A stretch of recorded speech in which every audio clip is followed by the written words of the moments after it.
ఒక పైసా కూడా తిరిగి ఇవ్వకుండా లోన్ ఇచ్చే బ్యాంకులు ఉన్నాయని మీకు తెలుసా? అయితే అందరికీ కాదు, కొన్ని కండిషన్స్ ఉంటాయి. వీడియో చివరి వరకు చూడండి, ఆ ప్రాసెస్ ఏందో మీకు తెలుస్తుంది.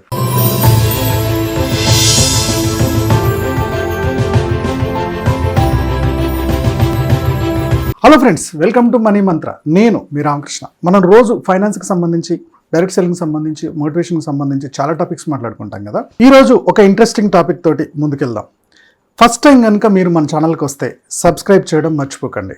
ఈ వీడియో చివరిదాకా చూడండి, నచ్చితే లైక్ చేయడం, షేర్ చేయడం మరొకండి. ఇక సబ్జెక్ట్లోకి వస్తే, ఒక 4 years బ్యాక్ 60 సంవత్సరాల వయసున్న ఒక పర్సన్ నన్ను 1-to-1 మీటింగ్ కలిశాడు అనమాట. తనకి ఒక కూతురు, ఒక కొడుకు ఉన్నారు. ఒకరు ఆస్ట్రేలియాలో సెటిల్ అయ్యారు, ఇంకొకరేమో జర్మనీలో సెటిల్ అయ్యారు. సో తిను ఒక చిన్న బిజినెస్ చేసేవాడండి, అంటే సెల్ఫ్ ఎంప్లాయ్మెంట్ అనొచ్చు. సో నెమ్మదిగా ఆ బిజినెస్ అంతా వదిలేసి సొంతగా ఒక ఇల్లు కట్టుకున్నాడు. స్టార్టింగ్లో పిల్లలు బాగానే డబ్బులు పంపించేవాళ్ళు. కూతురు పెళ్ళి అయిపోయింది, కొడుకు పెళ్ళి కూడా అయిపోయింది. సో రిటైర్మెంట్కి పెద్దగా ఏం లేదు, పిల్లల చదువులకే ఎక్కువ పెట్టాడు. సో తర్వాత పాప మ్యారేజ్కి, కొడుకు మ్యారేజ్ కూడా చాలా సపోర్ట్ చేశాడు. సొంత ఇల్లు మాత్రం ఉంది, అది దాదాపుగా 1.5 కోటి వాల్యూ ఉంది ఇప్పుడు. కానీ ప్రాబ్లం ఎక్కడ వస్తుందంటే, మంత్లీ ఇంటి ఖర్చులకి వైఫ్ అండ్ హస్బెండ్ కొన్ని మెడిసిన్ వాడాల్సి వస్తుంది, ఫిజియోథెరపీ లాంటివి చేయాల్సి వస్తుంది. ఈ ఖర్చులకి చేతిలో డబ్బు మిగిలట్లా. సో కొడుకుని అడిగితే స్టార్టింగ్లో ఒక 4-5 years బాగానే డబ్బులు పంపించాడు. ఆ తర్వాత తనకి అక్కడ టైట్ అయిపోతుంది, వస్తుంది పిల్లల చదువులకి వాటికి సరిపోతుంది, తను పంపించలేకపోతున్నాడు. అలానే కొడుకుని ఇబ్బంది పెట్టలేకపోతున్నారు, చాలా కష్టమవుతుంది. ఆ ఇల్లు అమ్మేయాలని ఒక ఆలోచన వచ్చింది, కానీ 30 years నుంచి అదే ఇంట్లో ఉంటున్నాడు. ఆ ఇల్లు అమ్మేయడము ఇష్టం లేదు. పైన ఇంకో ఫ్లోర్ వేద్దామంటే డబ్బు లేదు, ఇల్లు అమ్మేద్దామంటేనేమో మనసు ఒప్పట్లేదు. 30 years నుంచి అదే ఇంట్లో ఉన్నాడు కదా, ఆ ఇల్లు అమ్మడం తనకి ఒప్పట్లే. అలా అని కొడుకుని ఇబ్బంది పెట్టలేకపోతున్నాడు.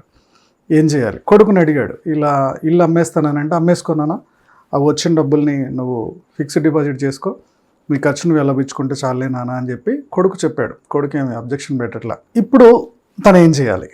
సేమ్ ఇలాంటి ప్రాబ్లమే. ఇలా కాకపోయినా ఇంకొక ప్రాబ్లం ఉంటుంది. పిల్లల్ని పెద్దలు చేశారు, 60 ఏళ్ళు దాటాయి, ఫైనాన్షియల్గా బాగా స్ట్రగుల్ అవుతున్నారు, పిల్లల మీద డిపెండ్ అవుతున్నారు. వాళ్ళేమో ఒకసారి ఇస్తే ఒకసారి ఇవ్వట్లే, మీకు చాలా ఇబ్బంది అవుతుందంటే దీనికి ఒక సొల్యూషన్ ఉంది బాస్. దీన్ని రివర్స్ మార్టిగేజ్ లోన్ అంటారు. ఇప్పుడు ఇతనికి నేను చెప్పిన ఐడియా ఏంటంటే, 1.5 కోటి వాల్యూ ఉంది కదా, దగ్గరలో ఉన్న ప్రైవేట్ బ్యాంక్ కానీ గవర్నమెంట్ బ్యాంకుకి కానీ వెళ్ళమన్నాను. వెళ్ళి రివర్స్ మార్టిగేజ్ లోన్ అని అప్లై చేయమన్నా. ఈ రివర్స్ మార్టిగేజ్ అని లోన్ తీసుకుంటే, మీ ఇంట్లో ఉన్న వస్తువులు కాకుండా మీ property value, land value plus ఇంటి వాల్యూ లెక్క కడతారు. లెక్క కట్టి దాంట్లో 60 నుంచి 70%, కొన్ని బ్యాంకులు 70% తగ్గిస్తే మినిమం 60% అమౌంట్ని ఫిక్స్డ్ డిపాజిట్ చేస్తారు మీకు. మీరు ఇంకా నెల ఎంత కావాలి, నెలకు 15,000, 20,000, ఆ ఫిక్స్డ్ డిపాజిట్లో నుంచి నెలకు 15,000, 20,000 ఇస్తారు. ఎగ్జాంపుల్కి ఆ ప్రాపర్టీ వాల్యూ 1 కోటి రూపాయలు వచ్చిందనుకో, దాన్నో 60% అంటే 60 lakhs ఫిక్స్డ్ డిపాజిట్ చేస్తారు. ఈ ఫిక్స్డ్ డిపాజిట్ చేసి నెల మీకు 15,000, 20,000 ఈఎంఐ లాగా ఇస్తారు, శాలరీ లాగా, పెన్షన్ లాగా ఇస్తారు. ఎన్ని సంవత్సరాలు? మీరున్న రోజులు ఇస్తారు. సో బ్యాంక్ గెయిన్ ప్రాఫిట్ మీ తర్వాత ఆ ఇంటిని బ్యాంక్ అమ్మేసి తనకు రావాల్సిన డబ్బు తీసేసుకొని మిగిలితే నామినీకి ఇచ్చేస్తారు. లేదా ఎవరైతే నామినీ ఉన్నారో వాళ్ళని వచ్చి, ఇంత తీసుకున్నారు, మీరు కట్టుకొని ఇల్లు తీసేసుకుంటారా, దీన్ని అమ్మేయమంటారా అని అడుగుతారు. ఒకవేళ వాళ్ళు పెట్టుకోగలిగితే, మా అమ్మ నాన్న ఉన్న ఇల్లు కదా అని చెప్పి వాళ్ళు సెంటిమెంట్తో కొనుక్కోగలిగితే వాళ్ళకి వెళ్ళిపోద్ది. లేదు, అసలు అంత సెంటిమెంట్ ఉంటే తల్లిదండ్రులకి ఇంత పరిస్థితి రాదు కదా. అలాంటప్పుడు బ్యాంకు దాన్ని అమ్మేసి ఏమన్నా మిగిలితే నామినీస్కి ఇస్తారు. ఇది అప్లై చేయాలంటే ఏంటి? సో ఇది అప్లై చేయాలంటే పర్సన్ ఏజ్ 60 దాటాలి. ఒకవేళ భార్యాభర్తలు ఇద్దరు పేరు మీద జాయింట్ అకౌంట్ తీసుకుంటే 55 దాటాలి. వైఫ్కి 55, హస్బెండ్కి 60 వరకు పర్మిషన్ ఉంది. మీ ఇంటి పేపర్స్ క్లియర్గా ఉండాలి, అది మీ సొంత ఆస్తి అయి ఉండాలి, మీరు ఆ ఇంట్లో ఉండాలి. మీకు రెంటల్స్, కమర్షియల్ ప్రాపర్టీస్, రెంటల్కి ఇచ్చిన ప్రాపర్టీస్ మీద లోన్ రాదు, మీరు ఆ ఇంట్లో ఉండాలి. ఇలా ఉన్న ఇంటి మీద మీకు రివర్స్ మార్టిగేజ్ లోన్ వస్తుంది. సో మీరున్నన్ని రోజులు, 15-20 సంవత్సరాలు అనుకున్నా, ఉన్నన్ని రోజులు మీరు ₹1 ఈఎంఐ కట్టక్కర్లే. ఆ తర్వాత మీ మిస్సెస్ కూడా ఈఎంఐ ఏం కట్టక్కర్లేదు. బట్ మీరు తీసుకున్న అమౌంట్ అంతా, ఎన్ని రోజులు ఎంత వాడారో ఉంది కదా, ఆ అమౌంట్కి అంతా రేట్ ఆఫ్ ఇంట్రెస్ట్ ఒకటి ఉంటుంది కదా, ఆ ఇంట్రెస్ట్ తోటి మొత్తం లెక్క చూసుకొని లాస్ట్లో ఆ ఇల్లు అమ్మేసి బ్యాంకు లోన్ తీసేసుకుంటే తన లోను మిగిలితే నామినీకి ఇచ్చేస్తుంది, వారసులకి ఇచ్చేస్తారు.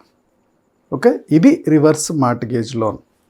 ఇన్ కేస్ మీకు సొంత ఇల్లు ఉంది, పెన్షన్ రావట్లా, పిల్లలు ఎక్కడో ఉన్నారు, పట్టించుకోవట్లేదు, లేదా వాళ్ళు పట్టించుకునే పరిస్థితిలో లేరు, ఇలాంటి సిచ్యువేషన్ కనుక ఉంటే రివర్స్ మార్ట్గేజ్ లోన్ అనేది మీకు హెల్ప్ అవుతుంది. డబ్బులు ఎట్లా ఏమవుద్ది ఏంటని టెన్షన్ పడక్కర్లేదు. మీ లైఫ్ మీ కష్టార్జితంతో మీ లైఫ్ని హ్యాపీగా లీడ్ చేయొచ్చు. ఈ వీడియో ఎవరికి అవసరం అవుతుందో వాళ్ళకి షేర్ చేయండి, నచ్చితే లైక్ చేయండి. మా యూట్యూబ్ ఛానల్ చూస్తున్న మా వ్యూవర్స్ అండ్ సబ్స్క్రైబర్స్ లైఫ్లో ఎప్పుడు కూడా గొప్పగా స్థిరపడాలని కోరుకోవడంలో మీ రామకృష్ణ ముందుంటాడు. Go self made.